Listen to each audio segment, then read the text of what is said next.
Let's get real for a moment. Most people are too afraid to look you in the eye and admit they don't like you. Instead, they hide behind counterfeit smiles, empty compliments, and a veneer of politeness that feels just a little too forced. I've been there, caught off guard by someone I thought was a friend, only to discover they were silently rooting for my failure. It's a harsh reality, but if you don't recognize the warning signs, you'll find yourself pouring time and energy into people who, deep down, just don't get you.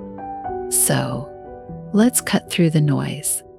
There are subtle clues, small, almost imperceptible cues that reveal when someone harbors dislike but is hiding it behind a friendly facade. You might not want to hear this, but it's far better to face the uncomfortable truth than to continue living in blissful ignorance.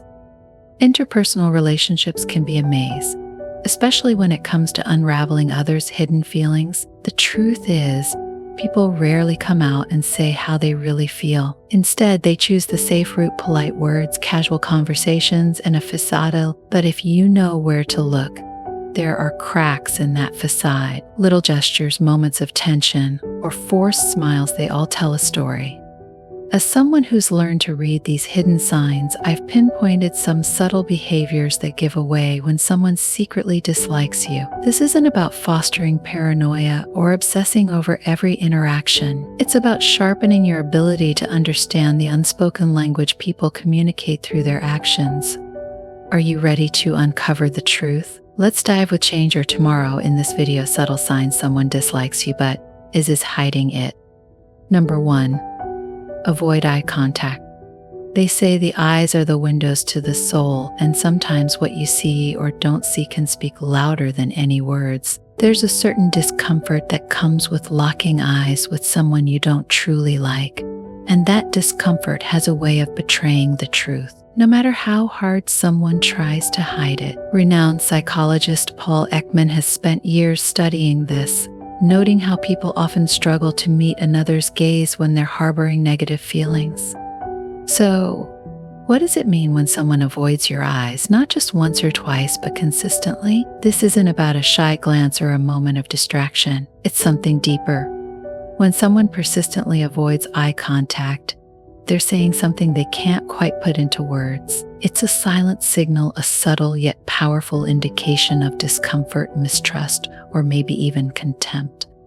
Picture the scene. You're in conversation, the words flow easily, but their eyes, they're never on you, always darting away, looking anywhere but at you. It's unsettling, isn't it? Like a door closing in front of you, keeping you at a distance. The tension builds with every missed glance, and suddenly you're left wondering what's really going on behind that polite smile.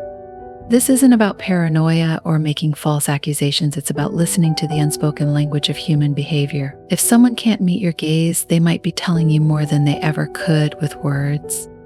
Number 2, target habits to criticize.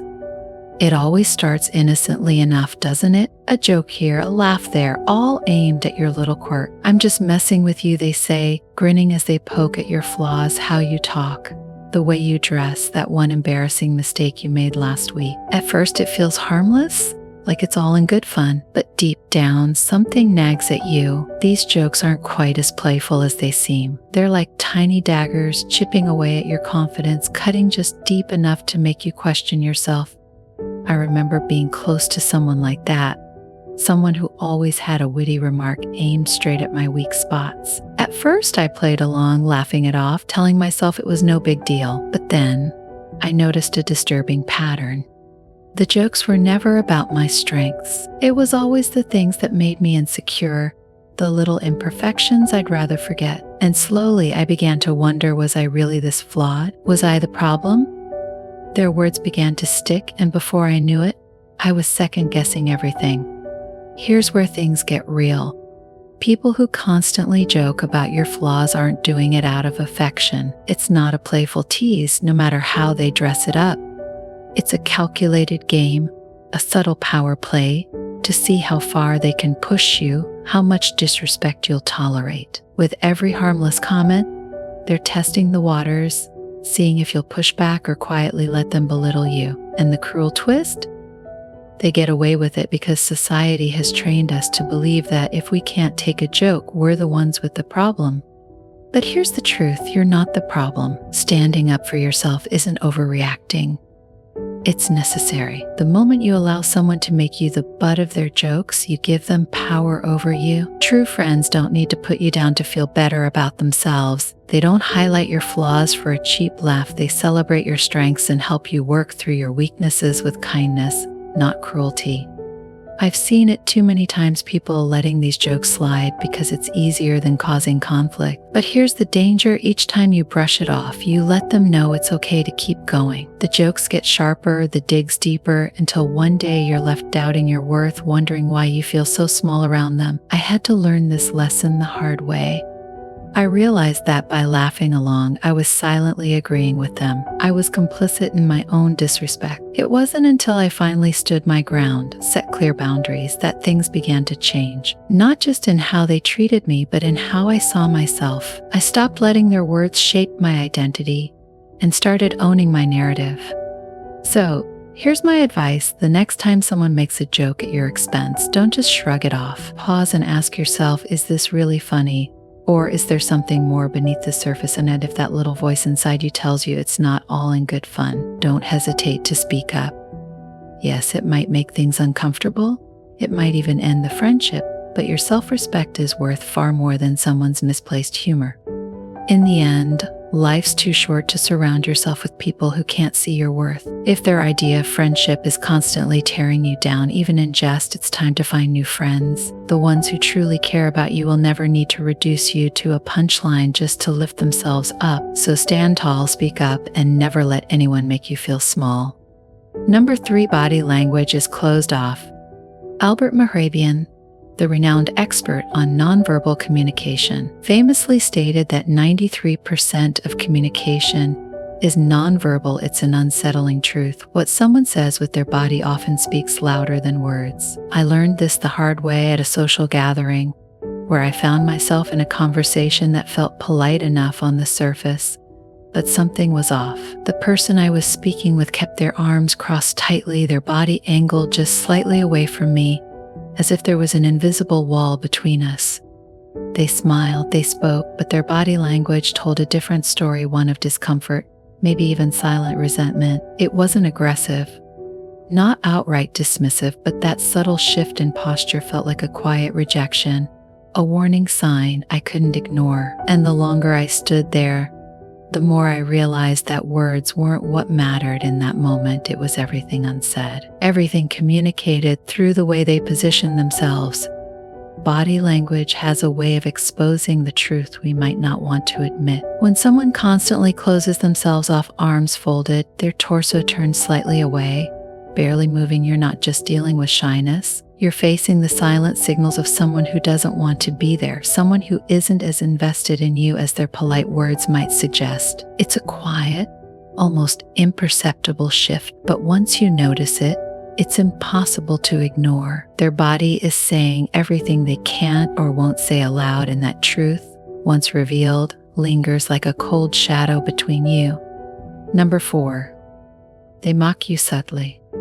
They give compliments that sting like insults. We've all experienced it. Someone offers what sounds like praise, but instead of feeling uplifted, you're left with a bitter taste in your mouth. As if you've just been slapped with a velvet glove, you find yourself questioning, was that a compliment or an insult? The unsettling truth is that it can be both. These backhanded compliments are a sneaky way for people to undermine you while masquerading as kindness. I vividly recall a moment when I was excited to share a significant project I had poured my heart into. After all those late nights and endless revisions, I presented it to a group of colleagues, expecting encouragement. But one person, a supposed ally, smirked and said, "Wow, this is actually pretty good for someone like you." My heart sank. It felt like a punch to the gut. On the surface, it sounded like praise, but those final words crushed me. What did "for someone like you" imply? Was my capability really so limited? Here lies the controversy. These so-called compliments are laced with hidden agendas. They're not meant to uplift. They're meant to keep you in your place. It's a power play, a way for the person dishing out the compliment to assert their superiority while planting seeds of doubt in your mind. They're essentially saying, I see your efforts, but you'll never be as good as me. It's toxic, cleverly disguised in a pretty package, making it easy to overlook the poison inside. Let's face it, people who throw around backhanded compliments are often battling their own insecurities. They see your potential, your strengths, and it frightens them. So they resort to sly digs to keep you second-guessing yourself, to ensure you don't soar too high. It's like they're patting you on the back while holding you down with the other hand. Here's where it gets even murkier. We've all been guilty of it at some point, even if unintentionally. We've let our insecurities seep into a compliment, subtly reminding someone of their place. But here's the deep message: you don't have to accept this disguised hostility. You have the power to reject it, to recognize it for what it truly is: a reflection of their insecurities, not a measure of your worth. When someone says you're smarter than you look, or this is good, considering you're new at this, don't just swallow it whole. Call it out, even if it feels uncomfortable, because if you don't, you're allowing them to dictate your self-perception, a power you should never surrender. I've learned to see these compliments for what they really are: a mirror reflecting someone else's fears. When you recognize that, their words lose their sting. Instead of internalizing the hurt, you can almost laugh it off, because ultimately their comments reveal more about them than they ever will about you. So now, when I encounter a backhanded compliment, I refuse to let it slide. I respond with something like, "Thanks, but what do you mean by that?" It forces them to confront the insult hidden within their words, often catching them off guard. Suddenly, they realize I'm not playing their game, and it's remarkable how quickly their demeanor shifts. The takeaway: don't allow anyone's veiled negativity to define you. Whether it's a well-meaning friend, a jealous colleague, or even a family member, remember, your worth isn't up for debate. Compliments should elevate you, not diminish you. If someone's words leave you questioning yourself, it's time to interrogate their intentions instead. Life is too short to waste on people who can't genuinely celebrate your achievements. Surround yourself with those who recognize your value and aren't afraid to express it without strings attached. Number 5, rarely smile at you. A genuine smile can be a powerful beacon of warmth and fondness, illuminating the bond between people. In stark contrast, the absence of smiles, especially those that are sincere, can cast a shadow, hinting at hidden dislike. Dr. Daniel Goleman, an esteemed American psychologist, once observed that a genuine smile conveys not only pleasure but also a deep social connection. So when someone rarely smiles at you, it may signal a troubling lack of that connection. I recall an acquaintance who always greeted me with a stoic expression, their face a mask of indifference. Each time I saw them, that absence of a smile felt like a cold breeze, creating a growing distance that was hard to ignore. It soon dawned on me that their demeanor suggested they weren't as friendly toward me as I had once believed. When someone consistently fails to smile at you, especially when they're warm and expressive with others, it could be a subtle yet telling sign that they harbor secret dislike. The chilling realization can leave you questioning not just the nature of your relationship, but the very intentions behind their demeanor. In the end, a smile or the lack of one can reveal more than mere words ever could. Being around someone who secretly dislikes you is like standing in a shadow, the weight of their negativity pressing down on your mental and emotional health. Over time, that weight can become unbearable, even seeping into your physical well-being. It's unsettling to think they might be lurking, waiting for you to stumble, reveling in your missteps.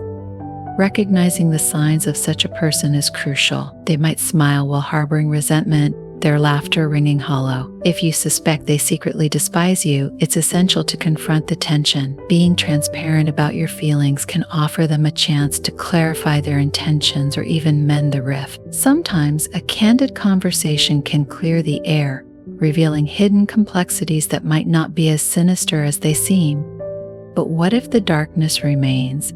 If their negativity persists despite your best efforts, it's time to make a difficult choice. Cutting ties may feel like severing a lifeline, but in reality, It's an act of self-preservation. You deserve to cultivate relationships with those who genuinely appreciate you, who share your journey with kindness and support. Surround yourself with friends who uplift you, forging connections that nourish your spirit rather than drain it. Life is too precious to waste on those who thrive in shadows. Seek out the light.